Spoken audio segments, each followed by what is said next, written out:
मेरी एग्ज़ाम की डेट काफ़ी पास आ रही थी तो रिसेंटली मैंने केल न्यूपोर्ट की बुक पढ़ी थी, how to become a straight A student. अगर आपको पता नहीं है कि केल न्यूपोर्ट कौन है तो एक बहुत ब्राइट स्टूडेंट रह चुके हैं और इन्होंने वर्ल्ड के बेस्ट इंस्टीट्यूट MIT से अपनी एजुकेशन कंप्लीट की है।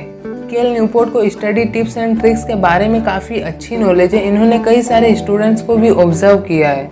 केल न्यूपोर्ट ने कई सारी बुक्स स्टूडेंट्स के ऊपर लिखी है और कई सारी स्टडी टिप्स के ऊपर भी लिखी है, जैसे how to become a straight A student, how to win at college, how to be a high school superstar and many more. आज मैं आपको ऐसी 3 स्टडी टिप्स बताऊंगा जिससे आप अपने एग्जाम टाइम में अच्छा स्कोर कर पाएंगे।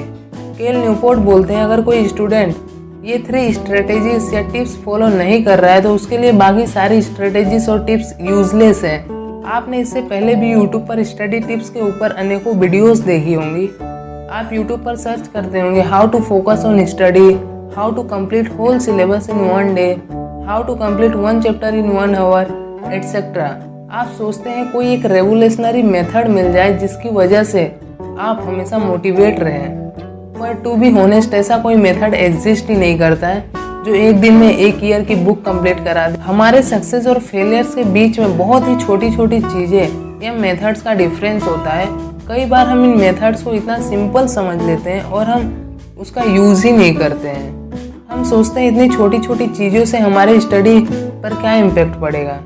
दरअसल वही छोटी छोटी चीज़ें आपके ऊपर और आपकी स्टडीज़ में काफ़ी इम्पेक्ट डालती हैं। लेकिन हम तो बस एक रेवोल्यूशनरी मेथड की तलाश में हैं जो रातों रात पूरे सिलेबस को कंप्लीट करा दे।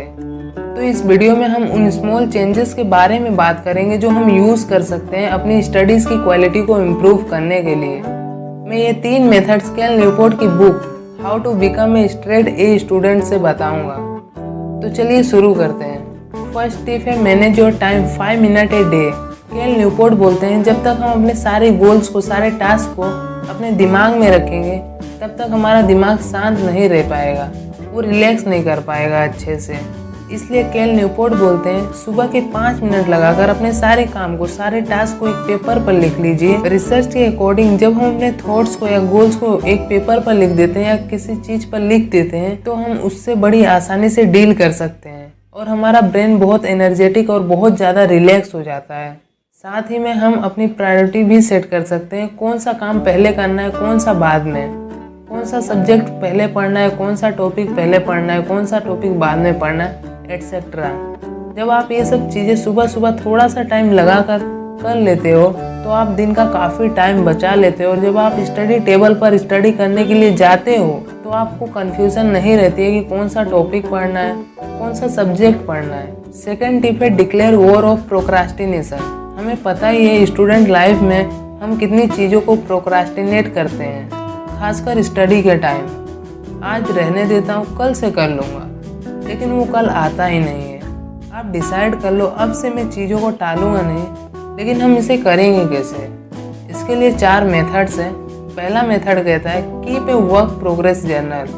हम कई बार खुद से बोलते हैं कि आज बहुत लेट हो गया है, आज रहने देता हूँ, कल से कर लूँगा, कल से पढ़ लूँगा, या आज तो समझ में ही नहीं आ रहा है, कल से पढ़ता हूँ, वैसे भी सिर्फ टाइम वेस्ट ही हो रहा है। लेकिन आप समझते नहीं हो कि ये आप प्रोक्रास्टिनेट कर रहे हो।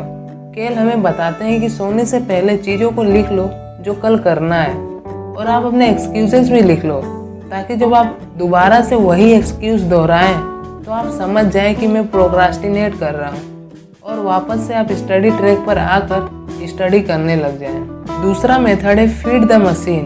जब हम लो एनर्जी या थका हुआ फील करेंगे तो क्या आप किसी वर्क को करना पसंद करेंगे या किसी सब्जेक्ट को रीड करना? इसका सिंपल सा आंसर है नहीं। जब हम लो एनर्जी स्टेट में या बहुत थका हुआ फील करते हैं तो हम किसी भी चीज़ को करना पसंद नहीं करते हैं। हम इस समय प्रोक्रास्टिनेट जरूर करेंगे। केल हमें कहते हैं खुद को एक मशीन की तरह समझो, खुद को गुड क्वालिटी ऑफ फ्यूल दो जैसे एक मशीन को चाहिए होता है। जब हम थके हुए होते हैं तो हमारी विल पावर ऑलमोस्ट 0 होती है। हम चीज़ों को ज़रूर टालते हैं। हम खुद को हाई एनर्जी स्टेट पर रखने के लिए 3 चीज़ें कर सकते हैं। पहला, हमें कोई भी मील स्किप नहीं करना है। दूसरा, हमें हमेशा खुद को हाइड्रेटेड रखना है, यानी हर थोड़ी थोड़ी देर पर हमें पानी पीते रहना है। थर्ड है, खाने को एनर्जी के लिए खाएं, ना कि अपने सेटिस्फेक्शन के लिए। यानी हमें ऐसी चीज़ें खानी चाहिए जो दिन भर एनर्जी दे, जैसे कि फ्रूट्स, ग्रीन वेजिटेबल्स। हमें शुगर एडेड सब्सटेंसेस को बिल्कुल अवॉइड करना चाहिए। अगर हम इसे खाते हैं तो हमारी एनर्जी आ तो जाती है लेकिन वापस से बहुत लो हो जाती है। थर्ड है, make an event out of brush task. कई बार हमें कई सब्जेक्ट इतने बेकार लगते हैं या हार्ड लगते हैं जिसकी वजह से हम उसके बारे में सोचते तक नहीं हैं। कई लोगों के लिए वो डर मैथ्स होगा, कई लोगों के लिए केमिस्ट्री। केल हमें बताते हैं जिस सब्जेक्ट से हमें बहुत डर लगता है या बहुत बोरिंग सा लगता है तो हमें उस सब्जेक्ट के लिए एक इवेंट बनाना चाहिए, एक इवेंट तैयार करना चाहिए। इवेंट, जी हाँ इवेंट। आप अपने घर से दूर जाकर किसी लाइब्रेरी या बुक स्टोर में उस सब्जेक्ट को पढ़ सकते हैं। आप उसी सब्जेक्ट को पढ़ेंगे बिकॉज आपके पास दूसरा कोई ऑप्शन ही नहीं है। नेक्स्ट टिप कहती है, choose your hard day. Student life में ऐसे दिन आते ही हैं जब हमारे पास बिल्कुल भी फ्री टाइम नहीं होता है। हमें कुछ ऐसे काम भी करने पड़ते हैं जो हमें बोरिंग लगते हैं और जिन्हें हम बिल्कुल भी नहीं करना चाहते हैं। और ऐसे केसेस में हमारे पास दो ऑप्शंस होते हैं। पहला तो ये कि हम चीज़ों को टालते रहें तब तक जब तक कोई एक्सट्रीम कंडीशन ना आ जाए।